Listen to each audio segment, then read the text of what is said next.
नमस्कार। आज हम पेरेंटिंग की दुनिया में एक बहुत ही दिलचस्प पहलू को समझने की कोशिश करेंगे। देखिए, एक तरफ है आज की मॉडर्न टेक्निक्स और दूसरी तरफ है हमारे पूर्वजों का सदियों पुराना ज्ञान। क्या इन दोनों के बीच कोई गहरा कनेक्शन हो सकता है? चलिए मिलकर पता लगाते हैं। तो चलिए एक सवाल से शुरू करते हैं।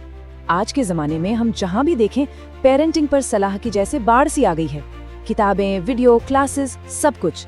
पर सोचने वाली बात ये है कि क्या हमेशा से ऐसा ही था? ये एक ऐसा सवाल है जो हमें थोड़ा रुककर सोचने पर मजबूर करता है। और यकीन मानिए, एक ऐसा भी समय था जब पेरेंटिंग के लिए किसी क्लास या कोचिंग की जरूरत ही नहीं पड़ती थी। ये बात हमें सीधे अतीत में ले जाती है, एक ऐसी दुनिया में जहाँ चीजों को देखने का नजरिया बिल्कुल अलग था। तो चलिए समय में थोड़ा पीछे चलते हैं, वैदिक काल की ओर। यहाँ पेरेंटिंग की जो नींव थी वो आज से बहुत ही अलग थी। ये किसी तकनीक पर नहीं बल्कि किसी और ही चीज पर टिकी हुई थी। देखिए, ये जो तुलना है ना, ये सब कुछ साफ कर देती है। एक तरफ है आज का तरीका जो पूरी तरह से टेक्निक्स और बाहरी मदद पर टिका है, और दूसरी तरफ है वैदिक नजरिया जो अंदर की यात्रा, आंतरिक ज्ञान और आध्यात्मिक तैयारी की बात करता है। मतलब जमीन आसमान का फर्क है ना? तो फिर ये ज्ञान या विजडम है क्या आखिर, जिसकी इतनी बात हो रही है? ये कोई किताबी ज्ञान नहीं था। चलिए इसको थोड़ा और गहराई से समझते हैं। स्रोत में एक बहुत ही दमदार बात कही गई है।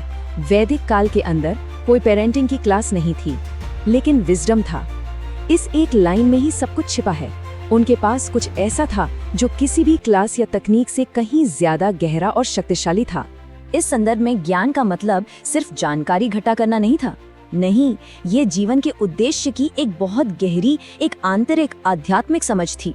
शादी और पेरेंटिंग कोई अलग से सीखने वाले स्किल नहीं थे, बल्कि ये तो व्यक्ति की अपनी आध्यात्मिक यात्रा का एक स्वाभाविक और बहुत ही खूबसूरत हिस्सा माने जाते थे।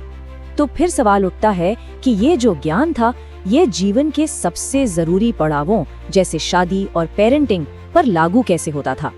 चलिए देखते हैं। ये पूरी प्रक्रिया बहुत ही व्यवस्थित थी। देखिए, सब कुछ शुरू होता था व्यक्ति की अपनी आध्यात्मिक यात्रा से। इसके बाद अगला कदम था विवाह, जिसे एक पवित्र मिलन समझा जाता था। और फिर संतान को एक सोची समझी, एक सचेत विरासत के तौर पर दुनिया में लाया जाता था। हर कदम पिछले कदम पर मजबूती से टिका था। उस दृष्टिकोण में शादी सिर्फ एक सामाजिक समझौता नहीं थी, बल्कि इसे एक संस्कार माना जाता था, एक पवित्र अनुष्ठान, एक ऐसी साझा आध्यात्मिक यात्रा जहां दो लोग साथ मिलकर जीवन के असली मकसद की ओर आगे बढ़ते थे। और बच्चे पैदा करने का उद्देश्य भी बहुत गहरा था। ये सिर्फ वंश बढ़ाने की बात नहीं थी, ये अपने कार्मिक रिश्तों को पूरा करने के बारे में था, दुनिया में एक बेहतर, ज्यादा जागरूक पीढ़ी लाने के बारे में था। और ये एक बहुत ही सचेत फैसला होता था जिसके लिए बाकायदा तैयारी की जाती थी। और उनकी तैयारी का स्तर देखिए कितना गहरा था। इसका अंदाजा गर्भधारण संस्कार जैसे अनुष्ठानों से लगता है। ये कोई आम रस्में नहीं थी, ये सब कुछ गर्भधारण से भी पहले शुरू हो जाता था। मकसद क्या था?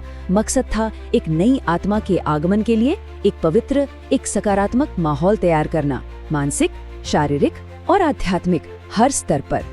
तो इस सारी चर्चा से आज हम क्या सीख सकते हैं? चलिए इस प्राचीन दृष्टिकोण से मिलने वाले सबसे बड़े सबक को समझने की कोशिश करते हैं। सबसे बड़ा सबक शायद यही है कि उस समय नींव पेरेंटिंग की तकनीकों पर नहीं बल्कि माता पिता की अपनी आध्यात्मिक परिपक्वता पर रखी गई थी।